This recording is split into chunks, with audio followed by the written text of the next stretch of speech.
তোমাকে বলতে হবে না, আমিই বলি।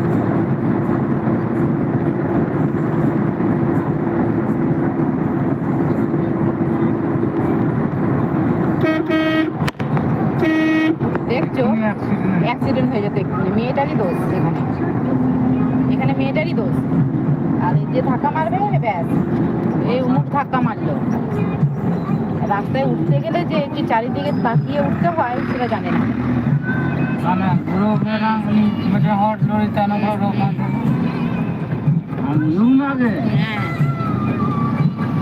এখনই তো ওই বাইক ডোলারই দোষ হয়ে যেত, বলতো ওই লোকটাই মেয়েটাকে ধাক্কা মারলো।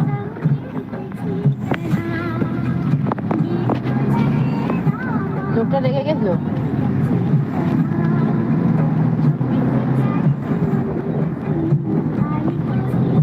রাস্তায় উঠছি দেখে শুনে আগে